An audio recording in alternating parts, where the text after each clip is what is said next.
अस्सलाम वालेकुम। उम्मीद है आप लोग खैरियत से होंगे। कल हमने इलेक्ट्रॉनिक्स को स्टार्ट किया था, यूनिट नंबर 9 का फर्स्ट पार्ट, और उसमें हमने सेमीकंडक्टर के बारे में बात की और जो बेसिक चीज़ें थी उनको डिस्कस किया। और जहां बात हमने एंड की थी वो बाइसिंग थी, फॉरवर्ड बाइसिंग और रिवर्स बाइसिंग, और वहां पर हमने फॉरवर्ड करेक्टरिस्टिक कर्व और रिवर्स करेक्टरिस्टिक कर्व को डिस्कस किया। अब नेक्स्ट हमारा जो टॉपिक है, जो मेन टॉपिक इलेक्ट्रॉनिक्स का, वो रेक्टिफिकेशन का है, जिसको हम आज स्टार्ट करेंगे। आप लोगों को मेरी आवाज़ सही आ रही है?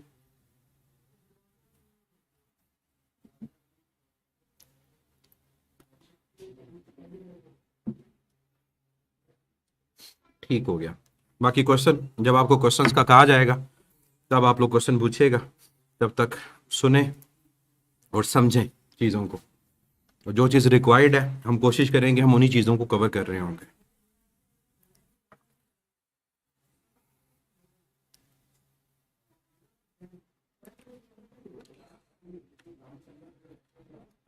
रेक्टिफिकेशन क्या चीज़ होती है? रेक्टिफिकेशन एक ऐसा प्रोसेस है जिस प्रोसेस के थ्रू हम अल्टरनेटिंग करंट को डायरेक्ट करंट में कन्वर्ट करते हैं।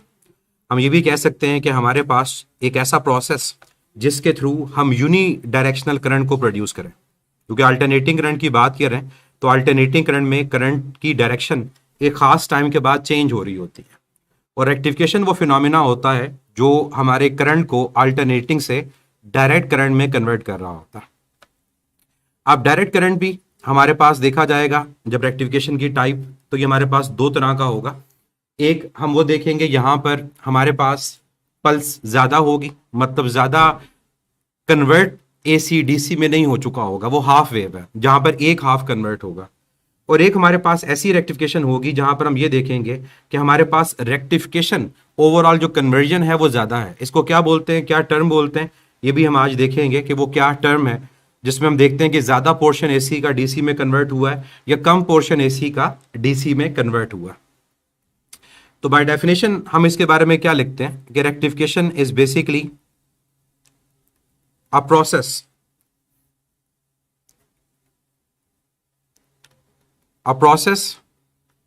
of conversion of AC into DC।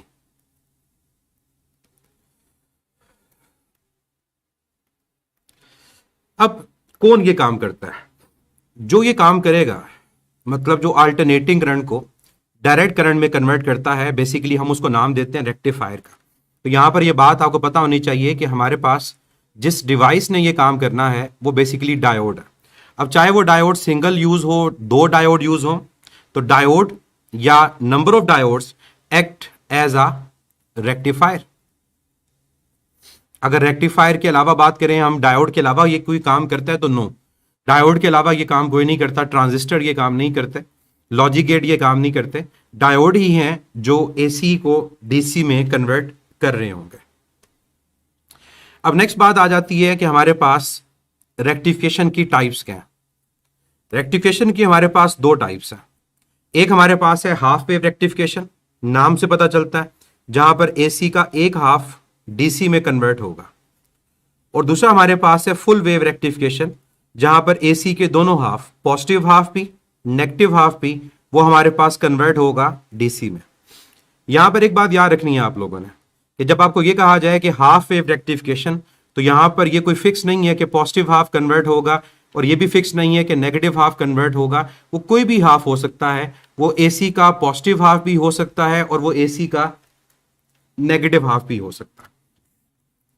तो यहां पर अगर मैं इसको डायग्राम पॉइंट व्यू से देखूं तो हाफ वेव रेक्टिफिकेशन में क्या होगा, आपके पास एसी के दो हाफ हैं, पॉजिटिव और नेगेटिव। आपके पास इनमें से कोई एक हाफ कन्वर्ट होगा, दूसरा हाफ कन्वर्ट नहीं होगा। फुल वेव रेक्टिफिकेशन की बात करें तो वहां पर एसी का पॉजिटिव हाफ, नेगेटिव हाफ, ये दोनों हमारे पास कन्वर्ट हो रहे होंगे।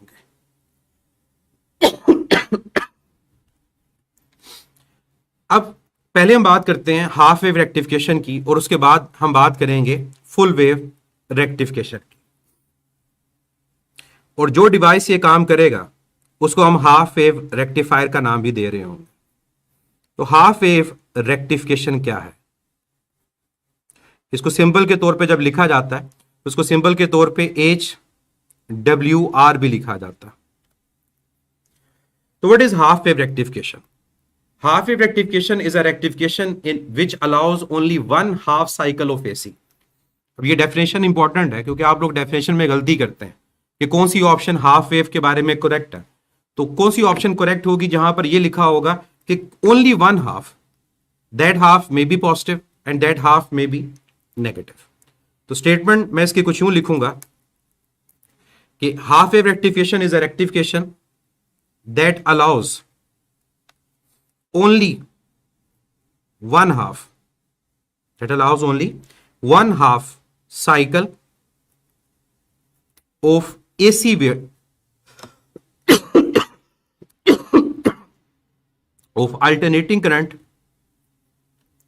voltage waveform to pass while locking का मतलब दूसरे को ब्लॉक कर देगा the other half,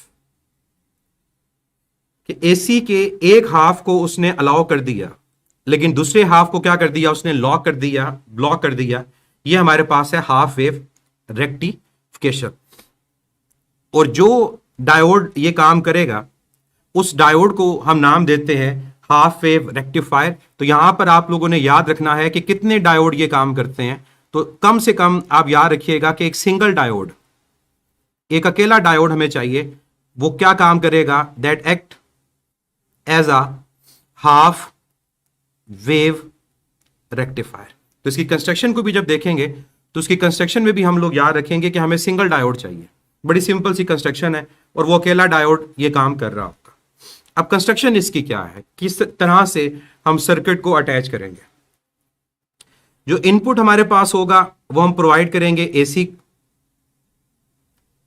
यहां हम इनपुट दे रहे होंगे।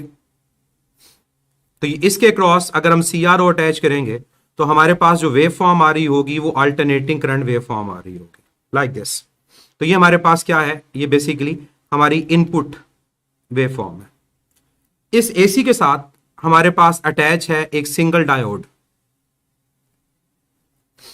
और इसके अलावा कहां पर चेक करना है कि आउटपुट प्रोड्यूस हुआ या नहीं हुआ, तो वहां पर हम लगा देंगे एक लोड रेजिस्टेंस को। लोड रेजिस्टेंस मींस लोड है, एक रेजिस्टर है जिसके क्रॉस आप अपने आउटपुट को चेक कर सकते हो। तो यहां पर हमारे पास लोड रेजिस्टेंस जिसके क्रॉस हमें आउटपुट मिलेगा। और यहां पर जो वोल्टेज होगा उसको मैं नाम दे देता हूं कि दैट इज V0। अब वेव फॉर्म इसकी कैसी होगी, हाफ वेव रेक्टिफायर की। हाफ वेव रेक्टिफायर की अगर वेव फॉर्म को हम ड्रॉ करते हैं कि हमारे पास इनपुट क्या है और उसके अगेंस्ट हमें आउटपुट क्या मिल रहा होगा। तो इनपुट हमारे पास अल्टरनेटिंग लाइक दिस, और आउटपुट पे हमारे पास क्या होगा, इनमें से एक हाफ कन्वर्ट हो जाएगा, दूसरा हाफ ब्लॉक हो जाएगा। अब अगर इसको मैं नाम दे देता हूं कि मेरे पास यहां से लेकर यहां तक जो इंटरवल है वो 0 से लेकर T/2 तक है और ये पॉजिटिव हाफ है। तो आपका 0 से लेकर T/2 तक जो पॉजिटिव हाफ है वो कन्वर्ट हुआ, वो अलाउ हुआ, पास हो गया। लेकिन जो दूसरा इंटरवल है T/2 से लेकर T तक जो नेगेटिव है वो आपके पास क्या हो गया, वो ब्लॉक हो गया। इसका मतलब वहां पर कोई भी आउटपुट नहीं मिला। रीजन आप सब लोग जानते हो कि ऐसा क्यों होता है।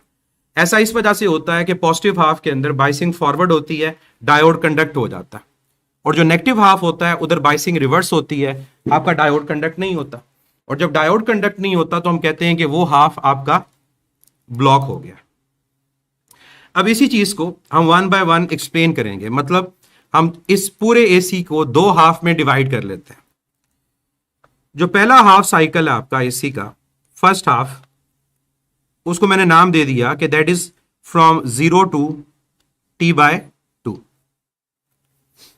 From 0 to T/2। अब यहां पर बच्चे कंफ्यूज होते हैं कि अगर हमने पहला हाफ साइकिल लिया तो इस AC जो इनपुट है इसमें कौन पॉजिटिव होगा, कौन नेगेटिव होगा। तो ये हमारी एजम्पशन है कि हमने किसको पॉजिटिव और किसको नेगेटिव लेना है। एग्जामिनर जब आपको ये क्वेश्चन देगा तो वो आपको नॉर्मली बताएगा कि कौन सा हाफ आपका पॉजिटिव है और कौन सा हाफ नेगेटिव है। तब जाकर आप बता सकोगे कि वो हाफ कंडक्ट होगा या नहीं होगा।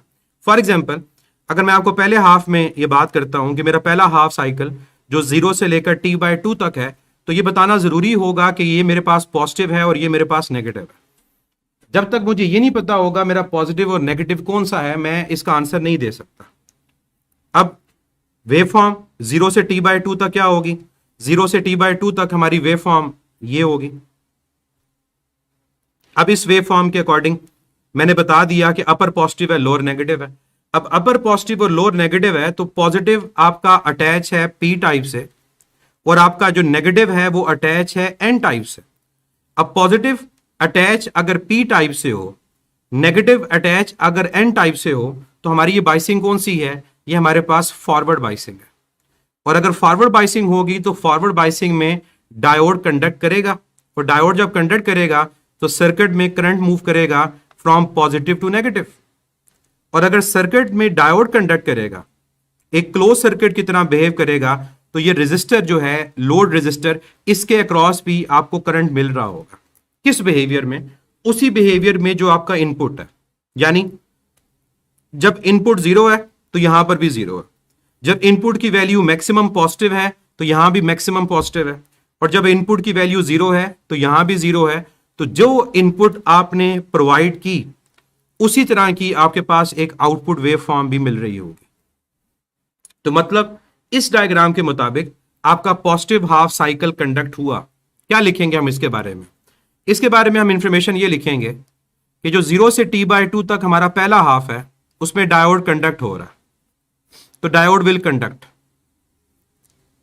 डायोड विल कंडक्ट का मतलब यह है कि डायोड की जो बाइसिंग है वो फॉरवर्ड बाइसिंग है। इसके अलावा जो सर्किट होगा वो क्या बिहेव करेगा?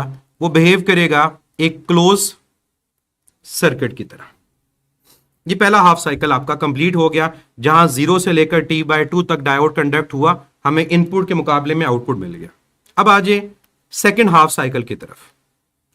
अब जब आपको पता चल गया कि पहले हाफ साइकिल में कौन पॉजिटिव है और कौन नेगेटिव है, तो आफ्टर 180 डिग्री फेज पॉजिटिव ने नेगेटिव हो जाना है, नेगेटिव ने पॉजिटिव हो जाना है। यानी t/2 से लेकर t तक अब क्या होगा?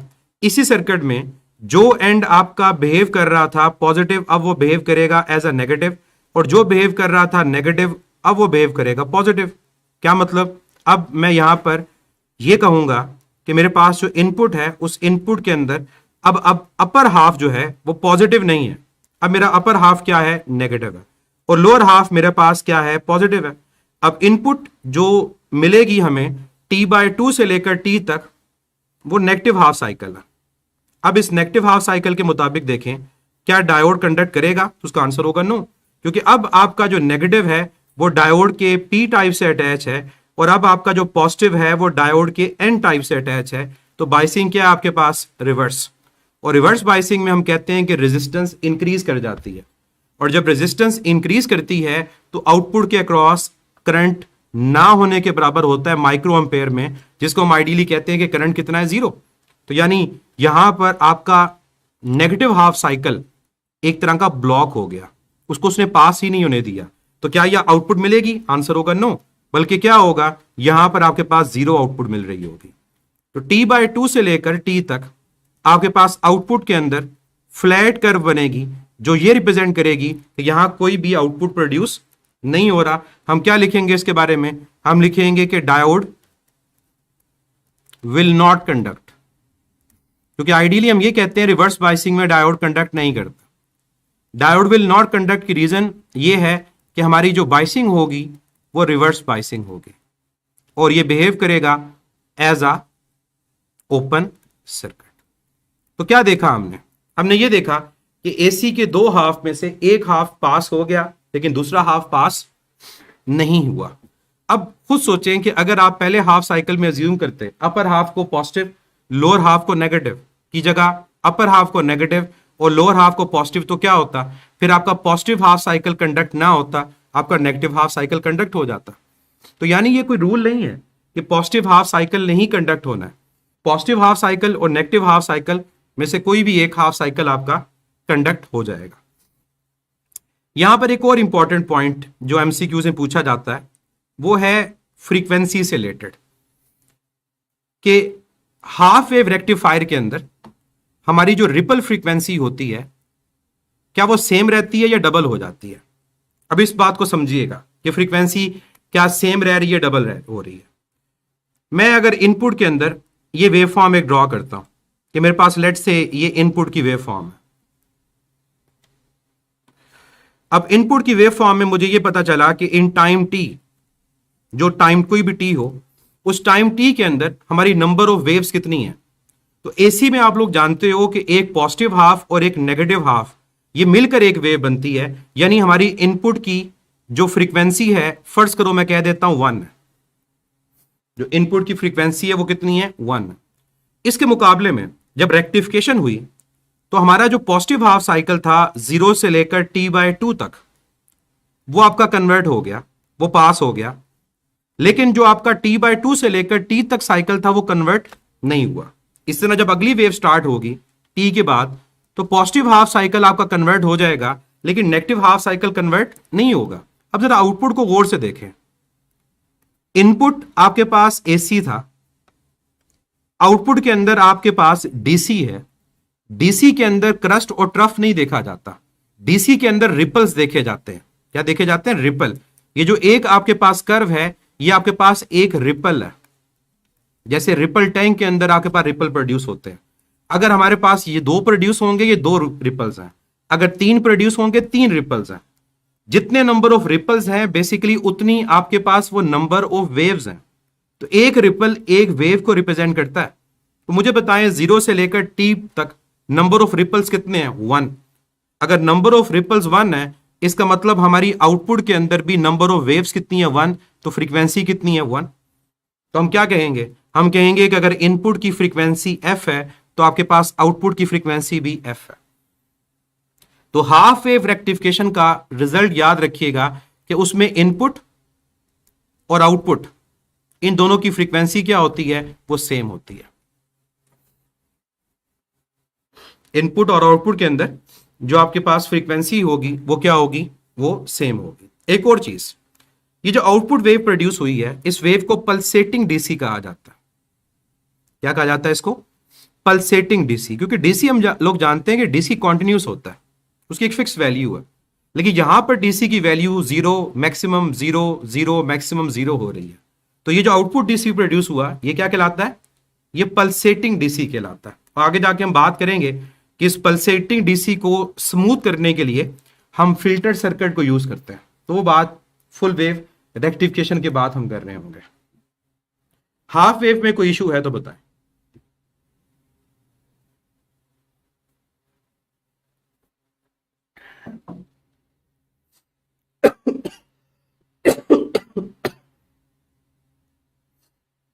तो इससे रिलेटेड क्वेश्चन आपके पास होते हैं कि इनपुट की फ्रीक्वेंसी 50 हर्ट्ज है, हाफ वेव रेक्टिफिकेशन हुई तो आउटपुट की फ्रीक्वेंसी क्या होगी। तो आपका आंसर क्या होगा, आपका आंसर होगा कि हमारे पास आउटपुट की जो फ्रीक्वेंसी है वो भी 50 है। तो हाफ वेव के अंदर फ्रीक्वेंसी की वैल्यू वो सेम रहती है। एफिशिएंसी 40% से 41% तक वैल्यू लिखी जाती है, लेकिन वो आपके सिलेबस में नहीं है। पता नहीं आप लोगों को क्या शौक है सिलेबस से हटके चीजों को करने का। 50% इसकी एफिशिएंसी नहीं होती, 40.6% एग्जैक्ट इसकी वैल्यू होती है।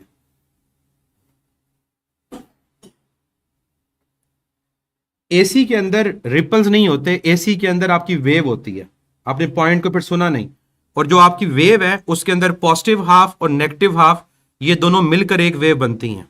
तो ये पॉजिटिव और नेगेटिव मिलेंगे, ये आपकी एक वेव बनेगी।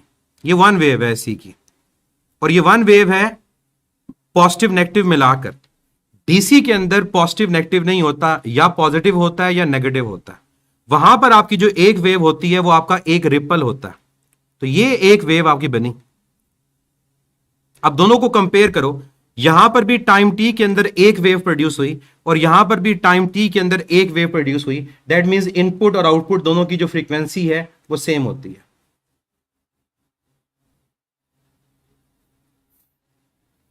फुल वेव रेक्टिफिकेशन की बात करते हैं तो आपको आइडिया हो जाएगा कि फुल वेव के अंदर हमारी फ्रीक्वेंसी हाफ वेव के मुकाबले में किस तरह से डिफरेंट होती है। फुल वेव को ध्यान से सुनिएगा।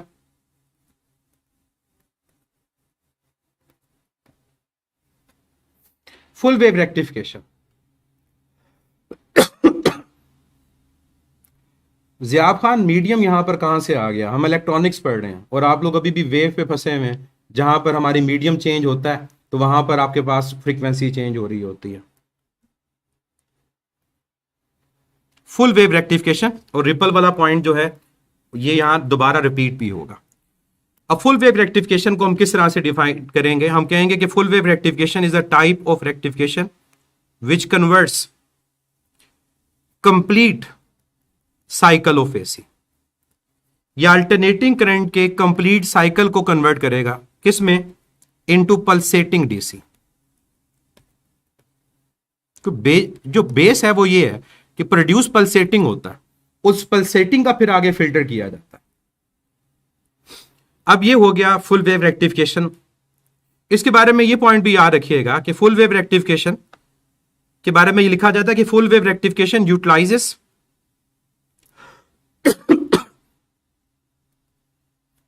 Full cycle of AC.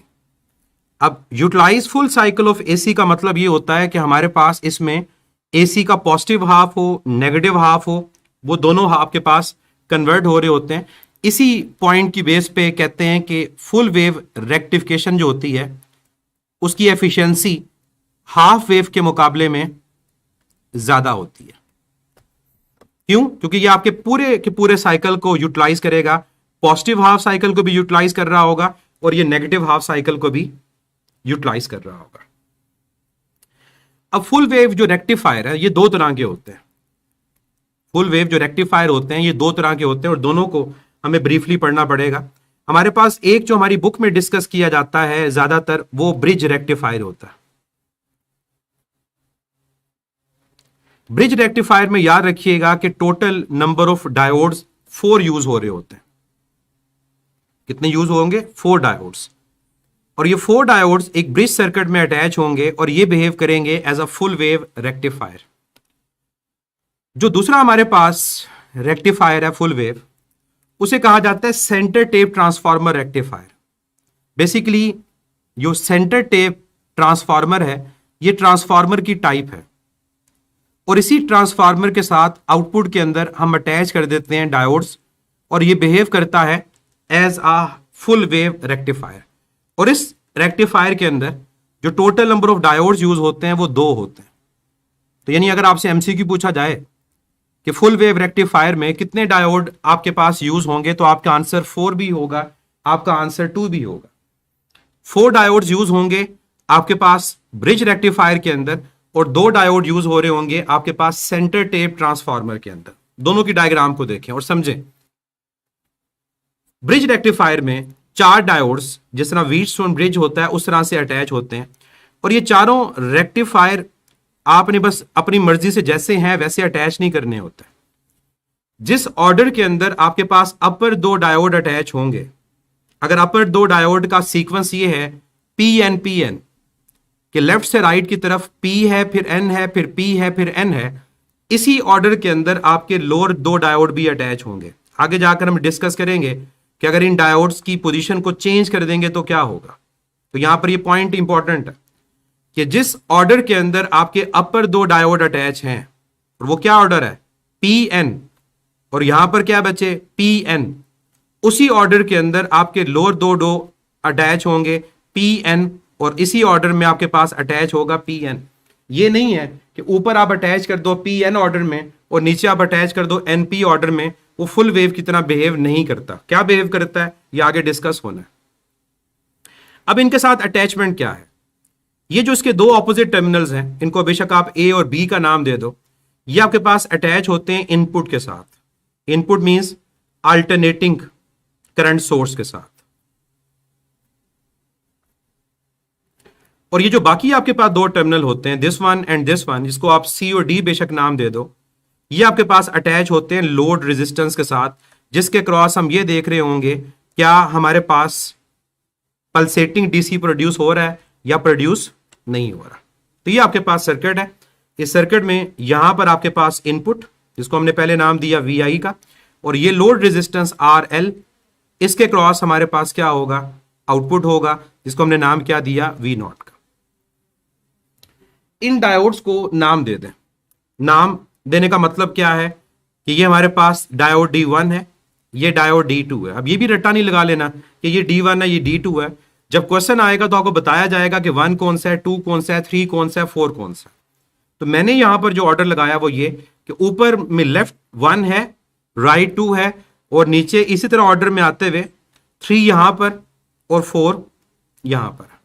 ये आपके पास डायोड्स का ऑर्डर है। ये ब्रिज रेक्टिफायर का सर्किट। जो सेंटर टेप ट्रांसफार्मर है वो सर्किट भी देखें कैसा होता है। उसमें पहले तो आपको पता होना चाहिए कि सेंटर टेप ट्रांसफार्मर की डायग्राम क्या होती है। ये आपके पास इनपुट, ये अटैच है आपके पास ट्रांसफार्मर की प्राइमरी के साथ, ये ट्रांसफार्मर की कोर, ये ट्रांसफार्मर का सेकेंडरी। अब जो सेकेंडरी हमारे पास आउटपुट जहां पर है, यहां पर दो डायोड आपके पास अटैच है। एक डायोड ऊपर अटैच है और उसी तरह से एक डायोड नीचे अटैच है। जिस पैटर्न में ऊपर वाला उसी पैटर्न में आपका नीचे वाला भी अटैच होगा। इसके अलावा डायोड के सेंटर से यहां पर आपके पास टर्मिनल होता है, जिस वजह से इसको सेंटर टेप कहा जाता है। ये किसके साथ अटैच होगा, ये वाला, और ऊपर से डायोड या नीचे से डायोड यहां पर अटैच होगी आपके पास लोड रेजिस्टेंस। अब ये मर्जी है, चाहे ऊपर वाले डायोड के साथ अटैच कर लो, चाहे नीचे वाले के साथ अटैच कर दो। और यहां से आपके पास एक ब्रिज होगा, ये ब्रिज बना हुआ है, और ये आपका सर्किट कंप्लीट हो गया। अब यहां पर इनपुट कहां पर, आउटपुट कहां पर है, आपको नजर आ रहा है कि आपके पास ये आपके पास इनपुट जो एसी होगी, इसको मैं नाम दे देता हूं VI का, और ये मेरे पास लोड रेजिस्टेंस जिसके क्रॉस क्या मिल रहा होगा, आउटपुट मिल रहा होगा। और ये आपके पास वो डायोड्स, और यहां देख सकते हैं कि कितने डायोड यूज हो रहे हैं, दो, एक ऊपर और एक नीचे। और पैटर्न वही होगा कि ऊपर वाला अगर लेफ्ट टू राइट अटैच है P2N, तो नीचे वाला भी लेफ्ट टू राइट अटैच होगा P2N। इनको नाम दे दो D1 का और इसको नाम आप दे दो D2 का। तो सर्किट आप लोगों ने याद रखना है कि सर्किट कैसा होगा, क्योंकि सर्किट में थोड़ी बहुत भी आपने गड़बड़ अगर की तो आपके पास ओवरऑल पूरा का पूरा पैटर्न जो होगा वो गलत हो जाएगा। क्लियर? ये सर्किट समझ आ गया आपको?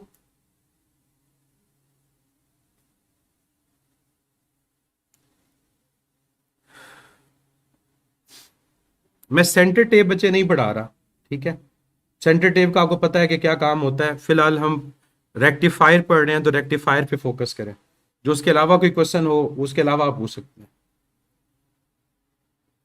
6 बच्चे ऑप्शन में नहीं होते, 4 यूज होते हैं, 2 यूज होते हैं। 2 यूज हो रहे होंगे आपके सेंटर टेप के अंदर, 4 यूज हो रहे होंगे आपके पास ब्रिज के अंदर। बाकी 4 से आप 6 लगाना चाहो तो आपका एक पैटर्न होगा। पैटर्न वही होगा कि एक लाइन में लगाते जाओ, डायोड कंडक्ट होते जाएंगे, सर्किट एक जैसा बनता जाएगा।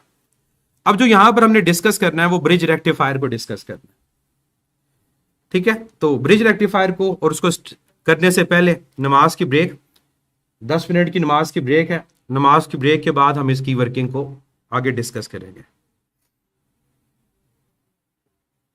तो नमाज पढ़ लें, नमाज के बाद फिर आगे कंटिन्यू करें।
अस्सलाम वालेकुम। हम बात कर रहे थे फुल वेव रेक्टिफायर की। अब पहले बात करते हैं ब्रिज रेक्टिफायर, जो मेन हमारा टॉपिक है कि उसमें कौन सा कब डायोड कंडक्ट कर रहा होगा और कब कौन सा डायोड कंडक्ट नहीं कर रहा होगा, और इससे रिलेटेड जो क्वेश्चंस होते हैं वो भी इसी तरह के ही होते हैं। अब जिस तरह से हमने हाफ वेव के अंदर अपने पूरे के पूरे साइकिल को दो पार्ट्स में डिवाइड किया था, इसी तरह यहां पर भी हम यही काम करेंगे कि अपने पूरे साइकिल को दो पार्ट्स में डिवाइड कर रहे होंगे।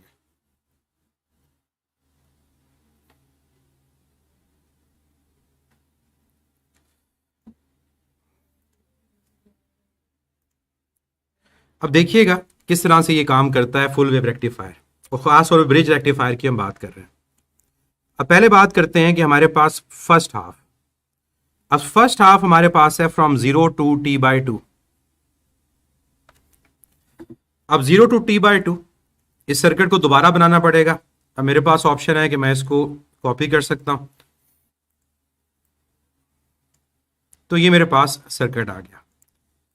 अब पहला हाफ जिसको हमने पॉजिटिव हाफ का नाम दिया, लेट से वो ये है, फ्रॉम 0 टू t/2। अब अज्यूम करना है कि कौन सा पॉजिटिव है कौन सा नेगेटिव है। अब हमने यहां पर अज्यूम कर लिया कि हमारे पास ये हाफ पॉजिटिव है और ये हाफ नेगेटिव है। अब और से इसको समझिएगा। अब अगर अपर हाफ पॉजिटिव आ गया, लोअर नेगेटिव आ गया, अब करंट जब मूव करेगा तो जिसके साथ ये अटैच है वो भी क्या बन जाएगा, पॉजिटिव पोटेंशियल, और जिसके साथ ये नीचे वाला अटैच है वो क्या बन जाएगा, नेगेटिव पोटेंशियल। अब अगर ये पॉजिटिव पोटेंशियल है और लोअर नेगेटिव पोटेंशियल है, तो आप इजीली बता सकते हो कि कौन सा डायोड फॉरवर्ड बाइस होगा, कौन सा डायोड रिवर्स बाइस होगा।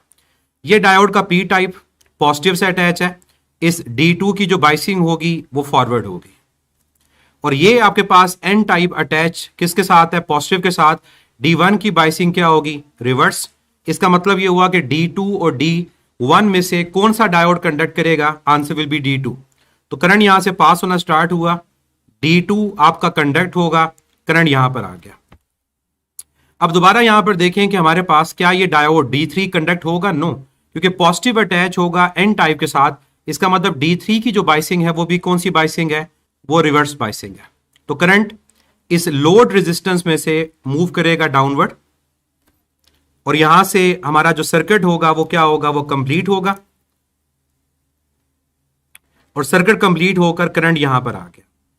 अब इस पॉइंट पे करंट के पास दो पाथ हैं, एक पाथ है D1, एक पाथ है D4। लेकिन आप जानते हो कि करंट कभी भी पॉजिटिव से दोबारा पॉजिटिव की तरफ नहीं जाएगा।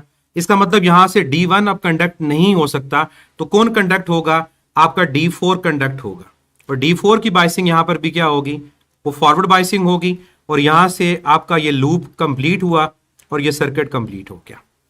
तो क्या चीज हमने देखी, हमने ये देखा कि जो पॉजिटिव हाफ साइकिल हमारे पास था, जहां पर अपर एंड आपका पॉजिटिव और लोअर एंड आपका नेगेटिव है, इस हाफ साइकिल के अंदर ये है आपके पास करंट की डायरेक्शन। तो उस पूरे के पूरे पाथ को मैं दोबारा से ड्रॉ कर रहा हूं ताकि आपको आइडिया हो जाए कि हमारे पास करंट की डायरेक्शन क्या है, और इस करंट की डायरेक्शन के अंदर कौन कौन से दो डायोड कंडक्ट हो रहे हैं। इस पूरे करंट की डायरेक्शन के अंदर आपके पास D2 इस डायग्राम के मुताबिक और D4 ये कंडक्ट हो रहे हैं, और इस लोड रेजिस्टेंस में करंट की जो डायरेक्शन है वो क्या है, वो डाउनवर्ड है। अब जिस पैटर्न के अंदर हमारे पास इनपुट के अंदर करंट चेंज हो रहा होगा, यानी जब यहां करंट जीरो होगा आपके पास आउटपुट में भी करंट जीरो होगा, जब यहां करंट मैक्सिमम पॉजिटिव होगा यहां भी करंट मैक्सिमम पॉजिटिव होगा, और जब करंट जीरो यहां भी जीरो, इसका मतलब आपका पॉजिटिव हाफ साइकिल कंडक्ट हो गया। और जो पॉजिटिव हाफ साइकिल कंडक्ट हुआ फ्रॉम 0 से t/2, वो किन दो डायोड्स की वजह से कंडक्ट हुआ, इस डायग्राम के मुताबिक D2 और D4। तो क्या रिजल्ट आप लिखोगे, आप यहां ये रिजल्ट लिखोगे कि इस साइकिल में इस डायग्राम के मुताबिक D2 और D4 आपके कंडक्ट हो रहे हैं। कंडक्ट होने का मतलब इनकी जो बाइसिंग है दैट इज फॉरवर्ड बाइसिंग, और जो बाकी दो डायोड्स हैं D1 और D3 ये आपके पास कंडक्ट नहीं होंगे, और इनके कंडक्ट ना होने की जो वजह है वो क्या है, वो आपके पास बाइसिंग रिवर्स, और ये करंट का पाथ आपको पता होना चाहिए कि क्या बनेगा। अब आ जाए सेकेंड हाफ की तरफ। अब जो सेकेंड हाफ साइकिल है that is from T/2 to T। अब जो हाफ आपका पॉजिटिव था अब वो हाफ आपका नेगेटिव होगा, और जो हाफ आपके पास नेगेटिव था अब वो पॉजिटिव होगा। दोबारा वही डायग्राम मैंने ले ली। अब आपके पास जो वेव फॉर्म है वो ये है, और ये वेव फॉर्म आपके पास है फ्रॉम T/2 टू T। अब लोअर हाफ आपके पास होगा पॉजिटिव, अपर हाफ आपके पास होगा नेगेटिव। अब लोअर हाफ जिसके साथ अटैच है वो बन जाएगा आपका पॉजिटिव, और ये आपके पास बन जाएगा नेगेटिव। अब डिसाइड करें, अगर ये एंड पॉजिटिव है तो D3 की जो बाइसिंग होगी वो क्या होगी, फॉरवर्ड, और D1 की 4 की बाइसिंग क्या होगी, रिवर्स। तो D3 जो पहले रिवर्स बाइसिंग में था अब D3 किस में है, फॉरवर्ड में। D4 जो पहले फॉरवर्ड में था अब D4 किस में है, रिवर्स में। यहां से करंट फ्लो हुआ और D3 से कंडक्ट होता हुआ यहां पर आ गया। D2 की बाइसिंग अब क्या होगी, रिवर्स, और यहां से लोड रेजिस्टेंस में करंट की डायरेक्शन क्या, डाउनवर्ड। अब गौर से देखें, पहले भी लोड रेजिस्टेंस में करंट की जो डायरेक्शन थी वो डाउनवर्ड थी, और अब भी लोड रेजिस्टेंस में जो करंट की डायरेक्शन है वो क्या है, डाउनवर्ड है। इसका मतलब आउटपुट में करंट की डायरेक्शन चेंज नहीं हो रही। अब अगर आउटपुट में करंट की डायरेक्शन चेंज नहीं हो रही, इसका मतलब जिस डायरेक्शन में डायोड पहले कंडक्ट हो रहा था उसी डायरेक्शन में डायोड अब भी कंडक्ट होगा। अब यहां से आपका सर्किट कंप्लीट होगा, करंट यहां पहुंचा, यहां पर D1 कंडक्ट होगा, यानी D1 की बाइसिंग क्या होगी, फॉरवर्ड, और यहां से आपका जो सर्किट है वो कंप्लीट हो गया। तो क्या चीज हमने देखी, हमने ये देखा कि हमारे पास जब पोलैरिटी रिवर्स हुई तो पोलैरिटी रिवर्स होने से डायोड जो पहले कंडक्ट नहीं हो रहे थे अब वो डायोड तो हमारे पास कंडक्ट होंगे, लेकिन हमारी लोड रेजिस्टेंस के अंदर करंट की जो डायरेक्शन है वो चेंज नहीं होगी। और एक ऐसा करंट जिसमें करंट अपनी डायरेक्शन को चेंज नहीं करता, हम उस करंट को क्या नाम देते हैं, हम उस करंट को नाम दे रहे होते हैं डायरेक्ट करंट का। इसका मतलब लोड रेजिस्टेंस के अक्रॉस जो करंट है वो अपनी डायरेक्शन को चेंज नहीं करता। तो जिस पैटर्न में करंट हमें पहले मिला था, पॉजिटिव हाफ साइकिल मिला था, उसी पैटर्न में करंट दोबारा लोड रेजिस्टेंस के अक्रॉस मिलेगा। तो चाहे 0 से T/2 और चाहे T/2 से T, लोड रेजिस्टेंस के अक्रॉस करंट अपनी डायरेक्शन को चेंज नहीं करता। चेंज बस इतना हुआ कि अब जो डायोड कंडक्ट करेंगे वो D3 और D1 कंडक्ट करेंगे और D2 और D4 कंडक्ट नहीं करेंगे। तो रिजल्ट क्या लिखेंगे, अब हम रिजल्ट क्या लिखेंगे पहले के मुकाबले में, कि पहले D2 और D4 उसकी बाइसिंग क्या थी, फॉरवर्ड। अब कहेंगे D2 और D4 will not conduct because उनके क्रॉस जो बाइसिंग है दैट इज रिवर्स। और जो D1 और D3 है अगर उसकी बात करें तो वो दोनों डायोड हमारे पास कंडक्ट करेंगे, और कंडक्ट करने की वजह ये कि उसके क्रॉस जो बाइसिंग है वो क्या है, वो फॉरवर्ड है। अब ओवरऑल वेव फॉर्म को ड्रॉ करते हैं कि ओवरऑल हमारे पास यहां पर क्या फ्रीक्वेंसी सेम रह रही है या फ्रीक्वेंसी चेंज हो रही है।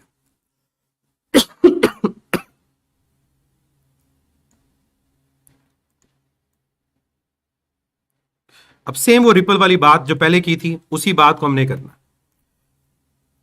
इनपुट में ये मेरे पास वेव फॉर्म है एसी की,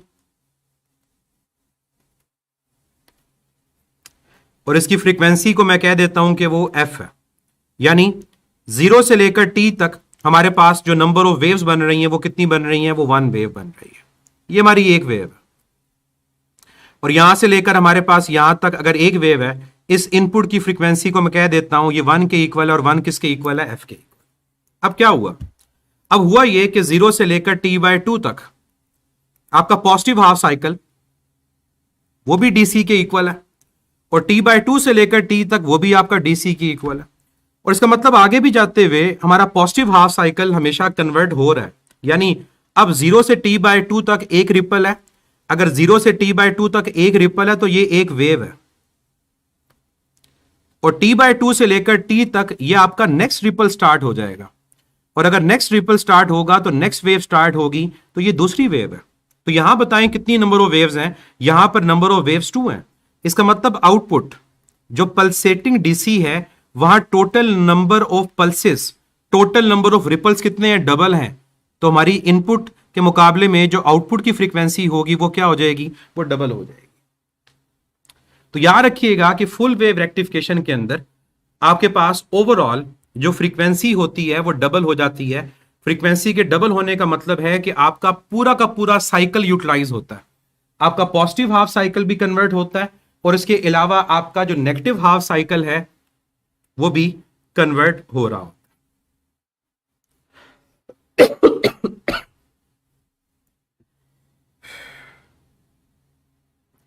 अब मैं आपको ब्रीफली जो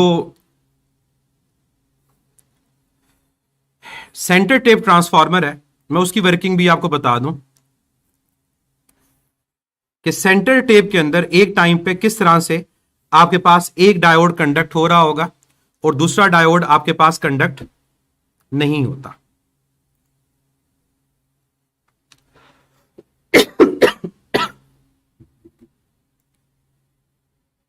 अच्छा, इस डायग्राम में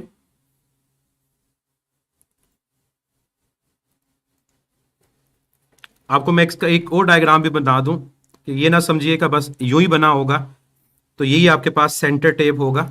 ये डायग्राम इसके अलावा किस तरह से बनती है वो भी देख लें।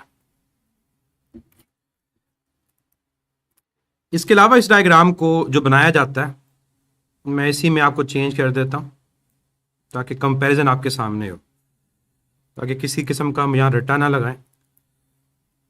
ये जो लोड रेजिस्टेंस है इसको यहां की बजाय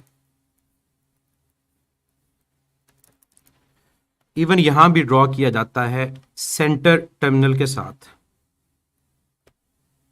इस जगह। तो ये दोनों डायग्राम्स करेक्ट है, चाहे लोड रेजिस्टेंस को वहां ड्रॉ करें चाहे सेंटर जो टर्मिनल है वहां ड्रॉ करें, इनमें कोई फर्क नहीं पड़ता। अब किस तरह से डायोड कंडक्ट हो रहा होता है इसको देखें। हमारे पास पहला हाफ साइकिल जब होगा ये हमारे पास बन जाएगा पॉजिटिव और हमारे पास ये क्या बन जाएगा, ये बन जाएगा नेगेटिव। जब ये बनेगा पॉजिटिव ये बनेगा नेगेटिव, तो याद रखिएगा आपका जो D1 जो डायोड है वो क्या करेगा, वो कंडक्ट होगा और D1 डायोड कंडक्ट होगा। इस तरह से लोड रेजिस्टेंस के अक्रॉस आपके पास करंट पास होगा और ये सर्किट आपका कंप्लीट हो जाएगा। जब नेक्स्ट हाफ साइकिल आता है, दूसरा हाफ साइकिल, तो उस हाफ साइकिल के अंदर आपके पास ये बन जाएगा पॉजिटिव और ये बन जाएगा नेगेटिव और इसके मुताबिक हम करंट की जो डायरेक्शन को, सॉरी पहले हाफ के अंदर ही, सॉरी मैं इसको गलत कर गया। अब पहला अपर हाफ पॉजिटिव नेगेटिव, तो नीचे आपके पास क्या होगा, नीचे होगा ये पॉजिटिव और ये नेगेटिव। अब इस डायग्राम में आप देख सकते हो कि अपर साइकिल के अंदर जो डायोड है उसकी बाइसिंग फॉरवर्ड है और नीचे आपके पास जो डायोड है उसकी बाइसिंग क्या है, रिवर्स है। यानी जो पहला हाफ साइकिल था 0 से T/2 उस दौरान सिर्फ एक डायोड कंडक्ट हुआ और वो कौन सा डायोड कंडक्ट हुआ, D1, और D1 कंडक्ट हुआ और D2 कंडक्ट नहीं हुआ। जब दूसरा आपके पास हाफ साइकिल आएगा उस हाफ साइकिल के अंदर ये तमाम चीजें रिवर्स हो जाएंगी। जब तमाम चीजें रिवर्स होंगी तो उसकी डायग्राम किस तरह से होगी वो भी देख लें और उसमें कौन सा डायोड कंडक्ट होगा वो आपको आइडिया हो जाएगा।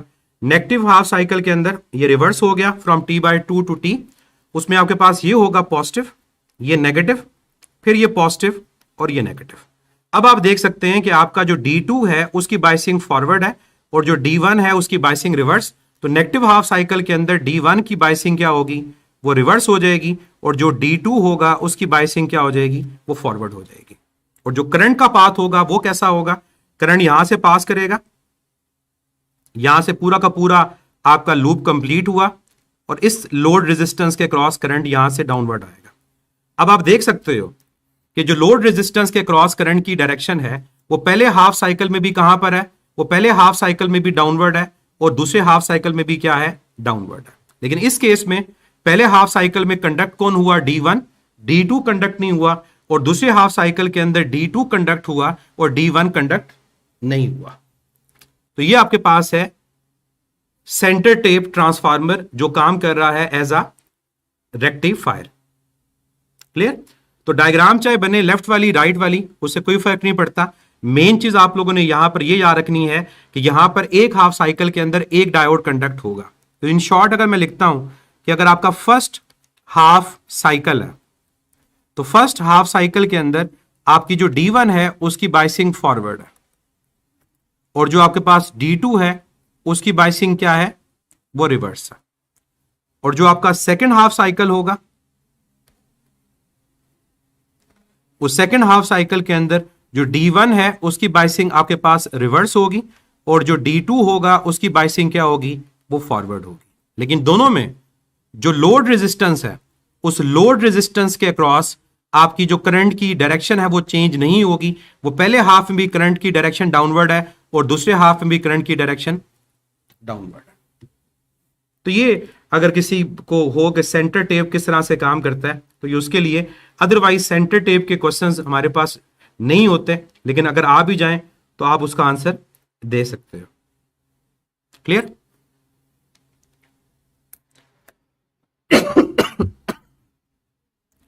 अब आ जाएं फिल्टर सर्किट की तरफ। What is filter circuit?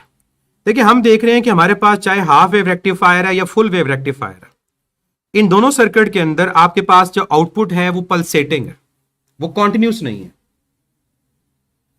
वो कॉन्टिन्यूस नहीं है। तो फिल्टर सर्किट का जो बेसिक पर्पस होता है वो क्या होता है? उसका बेसिक पर्पस हमारे पास होता है कि that is used to convert pulsating DC into smooth DC. या आप ये भी कह सकते हो कि पल्सेटिंग वेव फॉर्म को स्मूथ वेव फॉर्म में कन्वर्ट करने के लिए हम फिल्टर सर्किट का इस्तेमाल कर रहे होते हैं। अब पल्सेटिंग डीसी किस तरह की है? अगर हम हाफ वेव रेक्टिफायर की बात करें तो हाफ वेव रेक्टिफायर की पल्सेटिंग डीसी इस किस्म की है। अगर फुल वेव रेक्टिफायर की बात करें तो फुल वेव रेक्टिफायर में पल्सेटिंग डीसी इस किस्म का। अब हमें इस पल्सेटिंग डीसी को स्मूथ करना होता है, तो इसको स्मूथ करने के लिए हम यूज कर रहे होते हैं फिल्टर सर्किट। और फिल्टर सर्किट की मदद से होगा क्या कि जो आपका इंटरवल ऐसा है जहां पर आउटपुट में कुछ भी प्रोड्यूस नहीं हो रहा, आपके पास फिल्टर सर्किट वहां पर एक आउटपुट करंट को प्रोड्यूस कर देगा और ये वेव फॉर्म कुछ इस किस्म की बनेगी कि कुछ हद तक ये स्मूथ होना स्टार्ट हो जाएगी और हम इसको स्मूथ डीसी का नाम दे रहे होते हैं।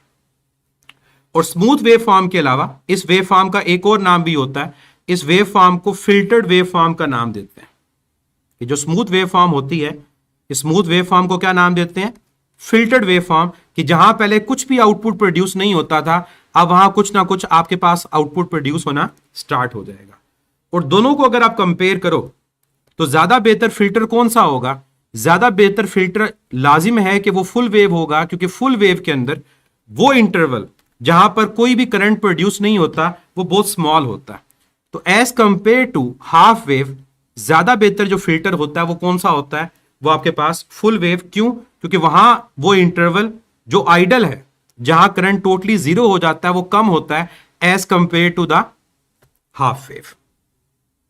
अब अगला क्वेश्चन माइंड में ये आता है कि ये करता कौन है, ये फिल्टर का काम करता कौन है? तो यहां पर आप लोगों को ये पॉइंट याद रखना है कि कैपेसिटर बिहेव करता है एज अ फिल्टर सर्किट। और ये कहां पर अटैच होता है? ये पॉइंट मैं स्टेटमेंट में लिख दूं कि कैपेसिटर कनेक्टेड इन पैरेलल, चाहे हाफ वेव हो चाहे फुल वेव हो, आप कैपेसिटर को अटैच करोगे पैरेलल में, किसके साथ? लोड रेजिस्टेंस के साथ।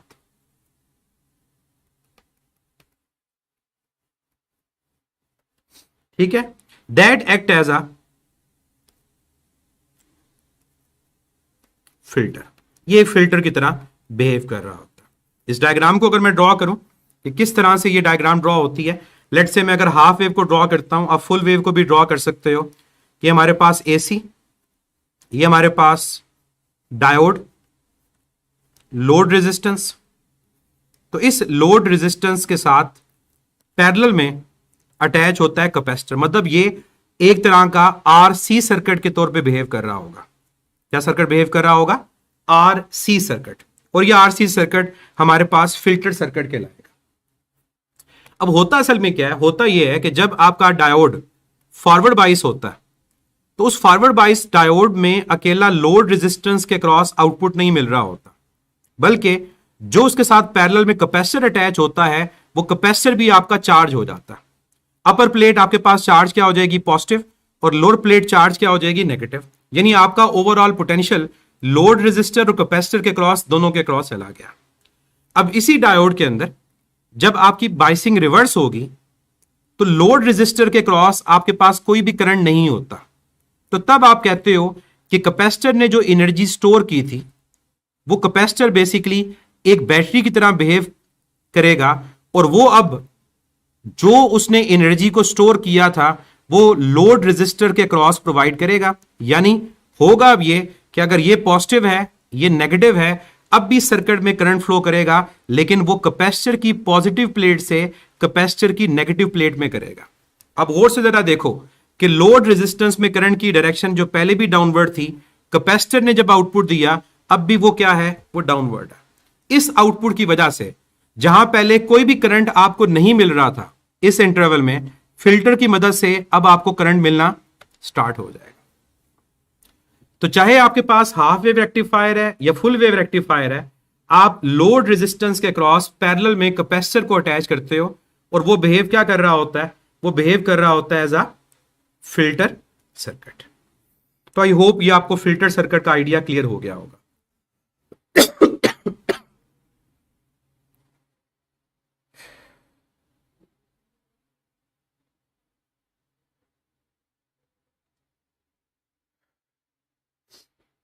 अब कुछ चीजें आपको यहां मैं बता दूं जो आपके क्वेश्चंस होते हैं, ताकि आपको उनके बारे में पता होना चाहिए। एक बच्चे ने ऊपर बात की थी कि हाफ वेव के अंदर किस तरह से नेगेटिव हाफ में एसी डायोड कंडक्ट कर रहा होगा।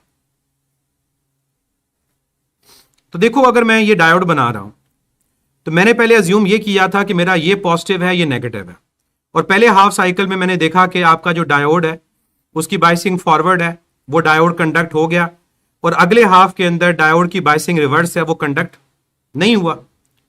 अब आप खुद अज्यूम करो कि अगर मैं ऐसा ना करता, कि मैं पहले हाफ के अंदर अपर पॉजिटिव लेता और मैं लोअर नेगेटिव लेता, अगर पहले हाफ में मैं अज्यूम ये करता कि मेरे पास जो पॉजिटिव हाफ साइकिल है फ्रॉम 0 टू t/2, उसमें मेरा लोअर जो है वो पॉजिटिव है, अपर नेगेटिव है। अब क्या होगा, जब लोअर पॉजिटिव और अपर नेगेटिव होगा तो अब आपकी जो डायोड है उसकी बाइसिंग रिवर्स हो जाएगी, और जब डायोड की बाइसिंग रिवर्स होगी तो आपको आउटपुट में कोई भी करंट नहीं मिलेगा। इसका मतलब यह हुआ कि आपका पॉजिटिव हाफ साइकिल जो है 0 से लेकर t/2 तक वो आइडल हो जाएगा। और इस डायोड के अंदर अब इस सर्किट के मुताबिक जब मैं कहूंगा कि मेरा नेगेटिव हाफ साइकिल आएगा, तो नेगेटिव हाफ साइकिल में क्या होगा, अब मेरे पास लोअर बन जाएगा नेगेटिव, अपर बन जाएगा पॉजिटिव।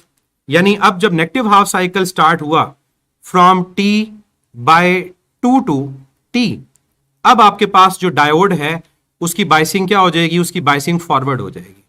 और अब अगर डायोड की बाइसिंग फॉरवर्ड होगी तो मैं क्या कहूंगा कि मेरा पॉजिटिव हाफ साइकिल कन्वर्ट नहीं हुआ, बल्कि मेरा नेगेटिव हाफ साइकिल कन्वर्ट हुआ। कहां से लेकर कहां तक, t/2 से लेकर t तक। इसका मतलब यह है कि कोई फिक्स चीज नहीं है कि पॉजिटिव हाफ साइकिल ने कन्वर्ट होना है। इस सर्किट डायग्राम के मुताबिक आपका पॉजिटिव हाफ साइकिल कन्वर्ट नहीं हुआ, लेकिन आपका नेगेटिव हाफ साइकिल कन्वर्ट हुआ है। यानी मैं यहां पर अगर एक वेव फॉर्म को ड्रॉ करता हूं कि मेरे पास ये इनपुट है, अब इस सर्किट के मुताबिक मेरे पास आउटपुट क्या मिल रही है, अब मेरे पास पॉजिटिव हाफ कन्वर्ट नहीं हो रहा, मेरा नेगेटिव हाफ कन्वर्ट हो रहा है। ये इसका मतलब होगा। नेगेटिव हाफ बल्कि यूं मैं ड्रॉ नहीं करूंगा, सॉरी, इसको मैं यूं ही ड्रॉ करूंगा, जिस पैटर्न में इनपुट है उसी पैटर्न में आपके पास आउटपुट भी मिल रहा हो। क्लियर ये पॉइंट? तो ये बच्चे ने ऊपर जो फलक ने पूछा था, ये उसका आंसर है कि नेगेटिव हाफ साइकिल किस तरह से कन्वर्ट होता। एक और चीज, एक और क्वेश्चन जो यहां पर आपसे पूछा जाता है कि अगर जो फुल वेव के अंदर डायोड्स हैं, अगर उनकी पोजीशंस को चेंज कर दिया जाए तो क्या होगा। अब वो भी देख लें, ताकि जब आपको ऐसे क्वेश्चन मिले तो आपको पता होना चाहिए कि कौन सा डायोड कंडक्ट होता है और कौन सा डायोड कंडक्ट नहीं होता। अब मैं आपको मुख्तलिफ उसकी जो वेरिएशंस हैं वो बताऊं। सबसे पहले मैं ये काम करता हूं कि मैं इन डायोड्स को रिवर्स कर देता हूं। क्या मतलब जो नीचे वाले दो डायोड्स हैं उनकी पोजीशंस को मैं बिल्कुल रिवर्स करने लगा।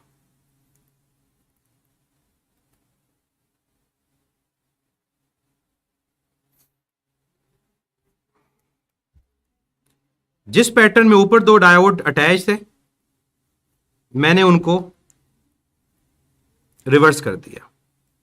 अब आपसे एग्जामिनर अगर पूछता है कि क्या होगा, क्या ये फुल वेव की तरह बिहेव करेगा, ये हाफ वेव की तरह बिहेव करेगा, तो रट्टा ना लगाएं। सबसे बेहतर ये है कि आप सर्किट में करंट को ड्रॉ करके देख लें कि क्या होगा। मैं इसको 2 दफा कॉपी करता हूं और इसके ऊपर मैं पॉजिटिव हाफ साइकिल और नेगेटिव हाफ साइकिल दोनों के रिजल्ट्स को देखता हूं।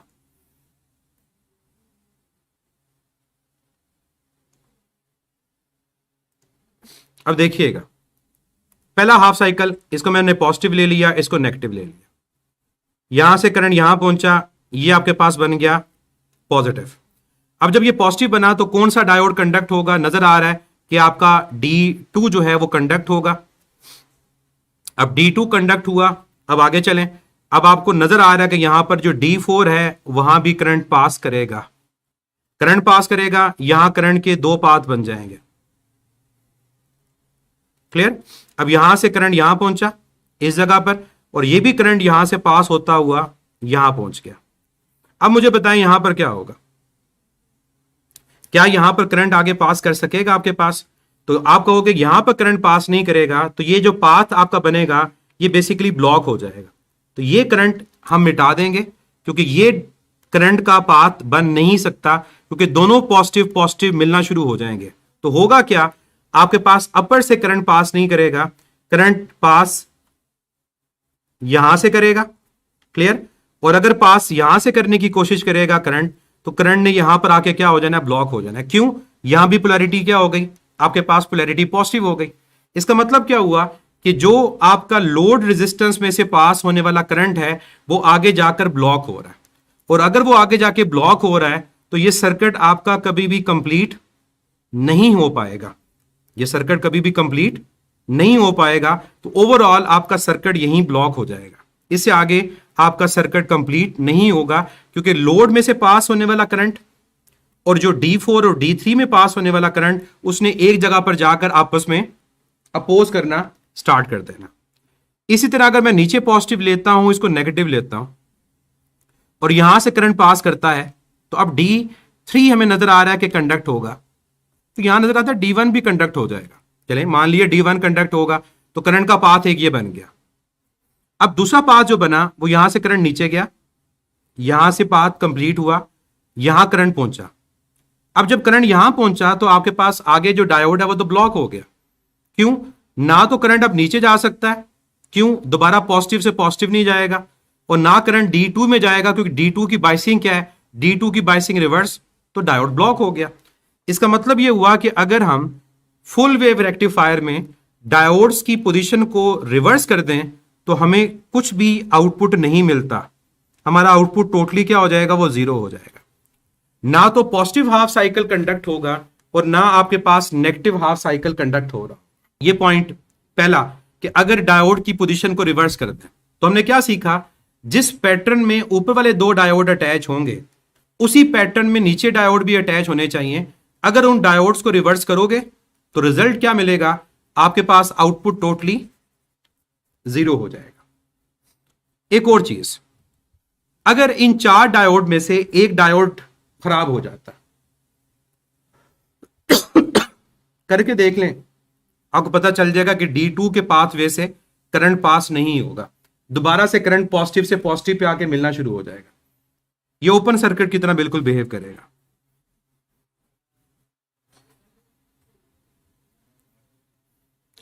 अब एक और चीज जो यहां पर आपसे पूछी जाती है कि अगर इन 4 डायोड में से किसी एक डायोड को रिवर्स कर दिया जाए तो फिर क्या होगा, या इन 4 डायोड में से कोई एक डायोड खराब हो जाए तो क्या होगा?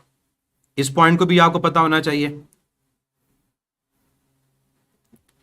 तो इसको भी मैं एक और सर्किट ड्रॉ करके आपको बता देता हूं।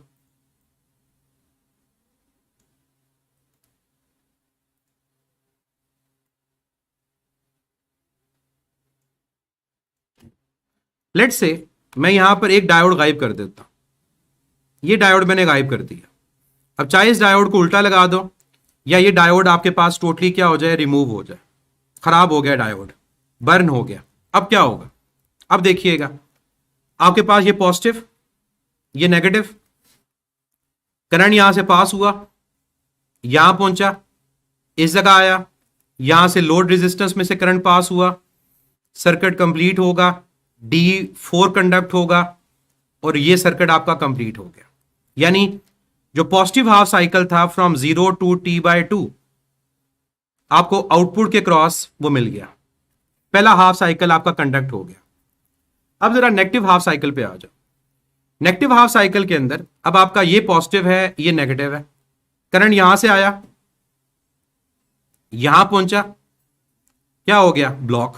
क्यों? D4 में से तो पास ही नहीं कर सकता। अब D4 में से पास नहीं कर सकता तो यहां करंट ब्लॉक हो गया। इसका मतलब क्या हुआ? इसका मतलब यह हुआ कि जो नेगेटिव हाफ साइकिल है T/2 से लेकर T तक वो आपको पास आउटपुट में नहीं मिला। जब आउटपुट में नहीं मिला तो आप क्या कहोगे? अगर फुल वेव रेक्टिफायर में 4 डायोड में से एक डायोड बर्न हो जाए या उसको उल्टा लगा दिया जाए तो वो क्या बिहेव करेगा? वो as a half wave rectifier behave करेगा। तो अगर कभी क्वेश्चन आए कि क्या फुल वेव रेक्टिफायर एक हाफ वेव रेक्टिफायर के तौर पे काम कर सकता है, तो ये उसकी कंडीशन है। ये हाफ वेव रेक्टिफायर के तौर पे काम कर रहा है, ये आपके पॉजिटिव हाफ साइकिल को तो कन्वर्ट कर रहा है लेकिन आपके नेगेटिव हाफ साइकिल को ब्लॉक कर रहा है। क्लियर? लास्ट एक दो बातें जो आप लोगों ने याद रखनी है कि ओवरऑल एफिशिएंसी किसकी ज्यादा होती है। ओवरऑल एफिशिएंसी किसकी ज्यादा होती है? तो एफिशिएंसी ओवरऑल आपके पास फुल वेव रेक्टिफायर की ज्यादा होती है as compare to half wave.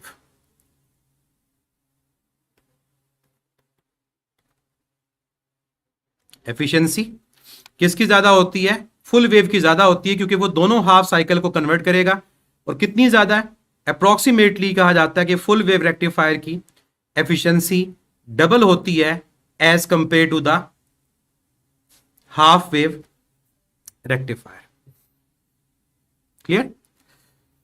Double होती है। वैल्यू याद रखने की जरूरत नहीं है। मैं बार बार यही कहूंगा कि जो चीज सिलेबस में नहीं है उसको कर भी लेंगे याद तो उसकी समझ आपको नहीं आनी कि क्यों है, कैसे है, उसका फायदा नहीं होगा। फिर एक फैक्टर होता है जिसको बोलते हैं रिपल फैक्टर।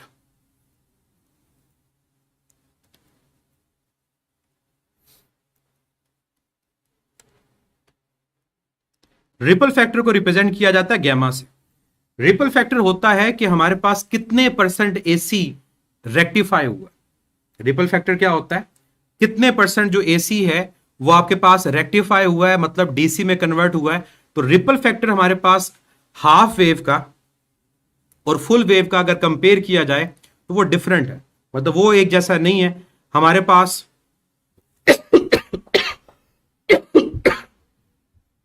अच्छा, यहां मैं इस चीज को रिपीट कर दूं, रिपल फैक्टर वाले पॉइंट को।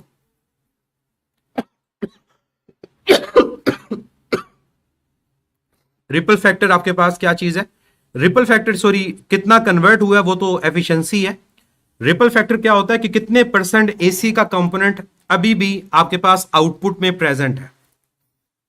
मैं रिपीट कर दूं, कितने परसेंट आपका एसी अभी भी आउटपुट में प्रेजेंट है, इसको रिपल फैक्टर बोलते हैं। और रिपल फैक्टर एफिशिएंसी के रिवर्स है। जो रिपल फैक्टर आपका हाफ वेव का होता है वो ज्यादा होता है और फुल वेव का जो रिपल फैक्टर है वो कम है, क्योंकि फुल वेव ने ज्यादा एसी को डीसी में कन्वर्ट किया और हाफ वेव ने कम एसी को डीसी में कन्वर्ट किया। इसकी वैल्यू अप्रोक्सीमेटली क्या होती है? फुल वेव की 0.482 होती है और हाफ वेव की वैल्यू 1.21 होती है। तो याद रखिएगा, हाफ वेव का रिपल फैक्टर ज्यादा है, इसका मतलब इसमें परसेंटेज ऑफ एसी ज्यादा है। और फुल वेव का रिपल फैक्टर कम है, यानी इसमें परसेंटेज ऑफ एसी रेक्टिफिकेशन के बाद क्या होती है? वो कम होती है। तो रिपल फैक्टर को आप याद रख सकते हो कि रेक्टिफाई होने के बाद अभी भी कितना परसेंट एसी प्रेजेंट है। तो किस में ज्यादा प्रेजेंट होगा? ऑब्वियसली वो हाफ वेव में ज्यादा प्रेजेंट होगा और फुल वेव में वो कम प्रेजेंट होगा। तो आसान याद रखना है, मैंने दोनों की डेफिनेशन नहीं लिखवा रहा। परसेंटेज ऑफ एसी कंपोनेंट काफी है कि एसी कंपोनेंट कितना है, तो वो किस में ज्यादा है किस में कम है, ये आपको पता होना चाहिए। तो ये दो चीजें हैं जो इंपॉर्टेंट है, जो पूछी जा सकती हैं एमसीक्यूज में। अदरवाइज बाकी जो पीक इनवर्स फैक्टर वगैरह है उनको याद रखने की जरूरत नहीं है।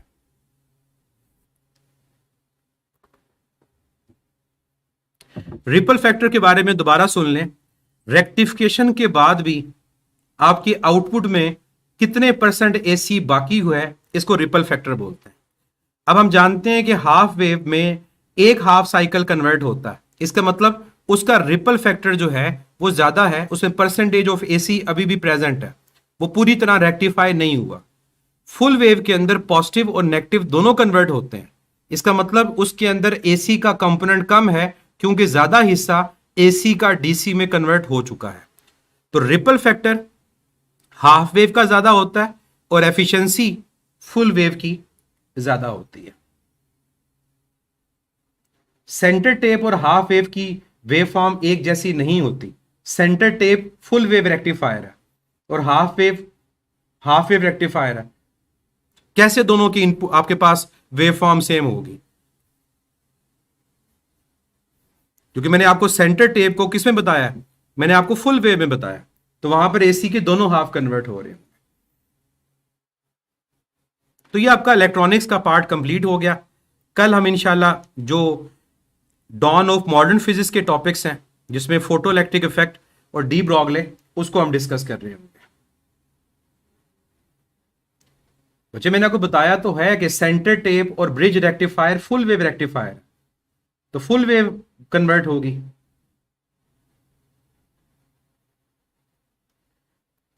राजा मोहम्मद हसीब, कैपेसिटर चार्ज हो जाता है, कैपेसिटर के साथ अटैच एसी है डीसी नहीं है। जब एसी का पॉजिटिव हाफ होगा कैपेसिटर चार्ज हो जाएगा, और जब एसी का नेगेटिव हाफ होगा कैपेसिटर डिस्चार्ज हो जाएगा, और जब कैपेसिटर डिस्चार्ज होगा ऑटोमेटिकली वो एक आउटपुट दे देगा जिसको हम यूटिलाइज कर देंगे। Function of transformer in centre tap transformer, क्या क्वेश्चन है बच्चे आपका? ट्रांसफार्मर का फंक्शन सेंटर टेप ट्रांसफार्मर में। सेंटर टेप ट्रांसफार्मर बजाते खुद एक ट्रांसफार्मर है जो स्टेप डाउन पर्पस के लिए यूज किया जाता है, हाई वोल्टेज को लो वोल्टेज में कन्वर्ट करने के लिए। और यहां पर centre tap transformer as a full wave rectifier use होता है।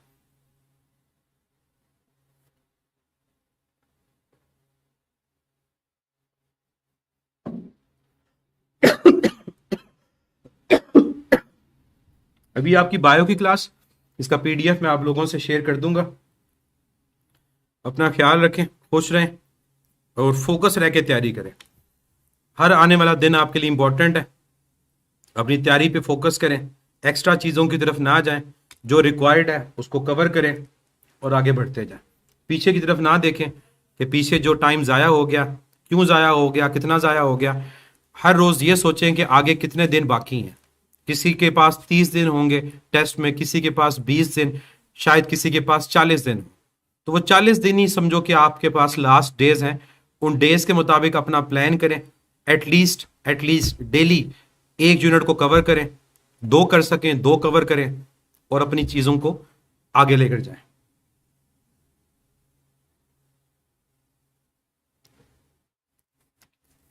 तो सबसे बेहतर प्लानिंग आप लोग खुद अपनी कर सकते हैं। आप लोगों ने अपनी खुद प्लानिंग करनी है। आप अपने पोटेंशियल को जानते हैं कि आप कितना डेली पढ़ सकते हैं, कितने यूनिट कवर कर सकते हैं। तो बजाय किसी से पूछने के अपने आप से पूछें और अपना एक प्लान बनाएं और उस प्लान पे काम करें। इसको खुद ड्रॉ करके देख लीजिएगा। जिस तरह से आपको मैंने पहला डायग्राम बताई है सेंटर टेप की, उसी तरह से दूसरी है। खुद भी कोशिश किया करें, एक दफा गलत हुआ करें, गलती से इंसान सीखता है।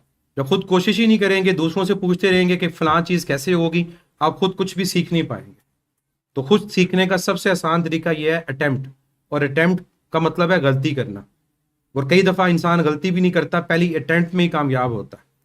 तो और यही फिर सबसे बड़ी कामयाबी होती है कि आप पहली अटेम्प्ट के अंदर ही कामयाब होते हैं। और अगर आप पहली अटेम्प्ट में कामयाब ना भी हो तो ये नाकामी नहीं होती, ये एक एक्सपीरियंस होता है कि आपने कुछ सीख लिया। और उस सीखे हुए को आगे अप्लाई करना है और दोबारा से वो गलती नहीं करनी। अपना ख्याल रखें, खुश रहें। अल्लाह हाफिज।